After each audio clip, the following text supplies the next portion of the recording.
Selamat pagi Ibu dan selamat pagi teman-teman. Kami dari kelompok 1 ingin mempresentasikan hasil kerja kelompok.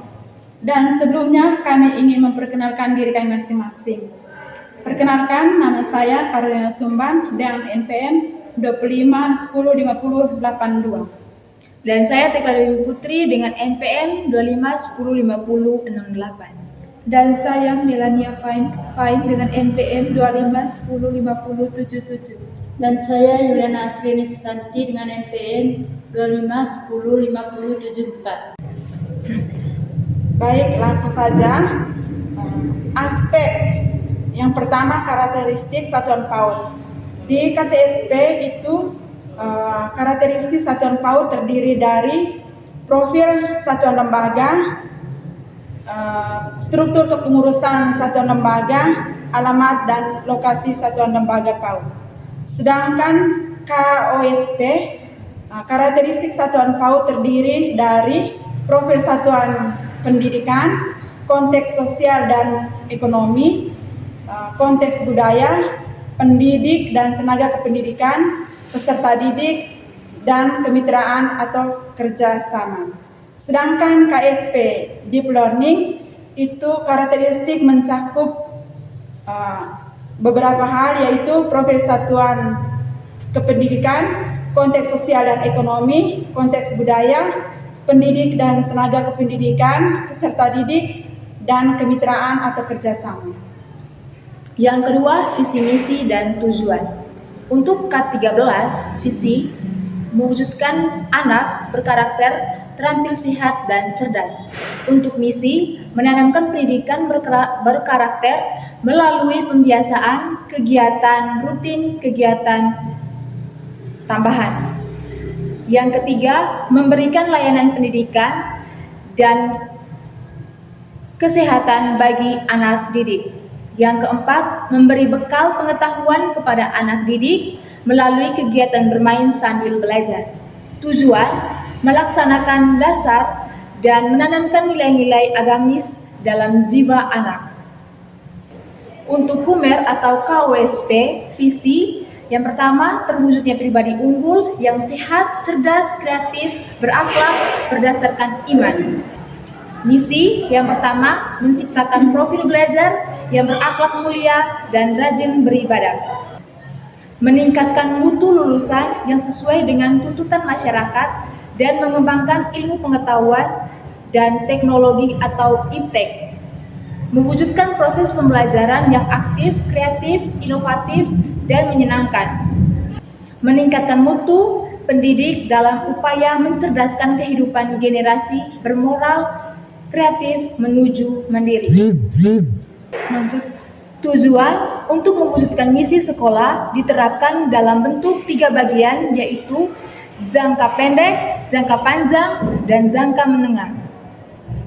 Untuk deep learning, visi terwujudnya peserta didik yang cerdas, ceria, kreatif dalam berpikir, terbiasa hidup sehat, dan beriman kepada Tuhan.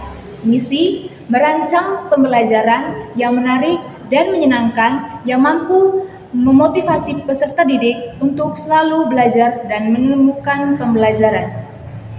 Membangun lingkungan sekolah yang membentuk peserta didik memiliki akhlak mulia melalui rutinitas kegiatan keagamaan dan menerapkan ajaran agama melalui cara berinteraksi di sekolah. Membangun lingkungan sekolah yang bertoleransi dalam berineka global, menciptakan budaya lokal, dan menjunjung nilai gotong royong. Tujuan untuk mewujudkan misi sekolah diterapkan dalam bentuk 3 bagian, yaitu tujuan jangka panjang, tujuan jangka menengah, dan program prioritas atau tujuan jangka pendek. Jadi baik Ibu dan teman-teman, di sini saya akan menjelaskan yang ketiga, yaitu pengorganisasian pembelajaran. Jadi di pengorganisasian pembelajaran di TK atau KB meliputi yang pertama itu bentuk kegiatan, dan yang kedua itu kegiatan pembukaan seperti doa dan salam, dan yang ketiga itu kegiatan inti seperti bermain terarah dan bebas. Dan yang keempat yaitu kegiatan penutup yaitu meliputi refleksi dan doa. Dan yang kelima itu model pembelajaran. Organisasi pembelajaran di KOSP yaitu meliputi yang pertama itu intrakurikuler dan yang kedua itu kokurikuler, proyek penguatan Pancasila, dan yang ketiga itu ekstrakurikuler dan aktualisasi budaya sekolah atau profil belajar Pancasila. Yang ketiga itu di KSP deep learning, yaitu yang pertama itu intrakurikuler, yang kedua itu kokurikuler, yang ketiga itu proyek penguatan profil belajar Pancasila, ekstrakurikuler dan pengaturan waktu belajar.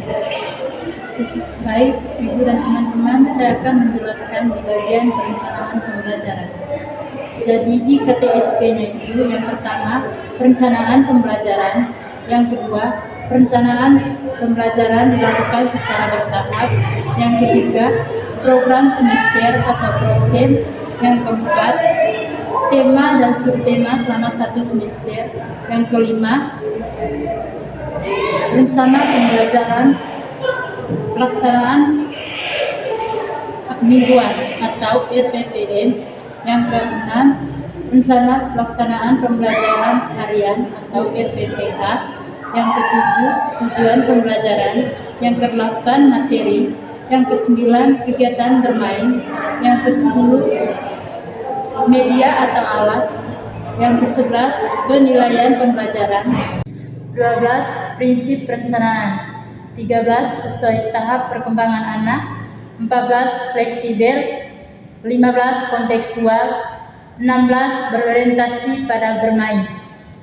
Di bagian KOSP-nya yang pertama perencanaan pembelajaran, yang kedua rencana pembelajaran, yang ketiga pelaksanaan pembelajaran.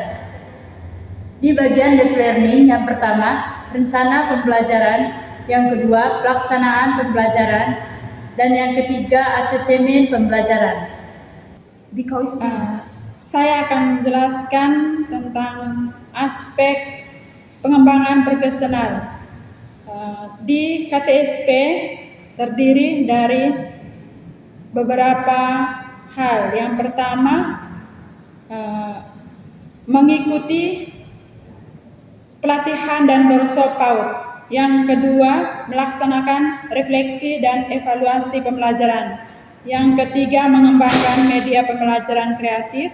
Yang keempat, melanjutkan pendidikan formal. Yang kelima, mengikuti seminar pendidikan anak usia dini. Sedangkan KTOSP itu terdiri dari pendampingan, evaluasi, dan pengembangan profesional. KSP terdiri dari pendampingan, evaluasi, dan pengembangan profesional. Sekian presentasi dari kelompok saya 1. Terima kasih.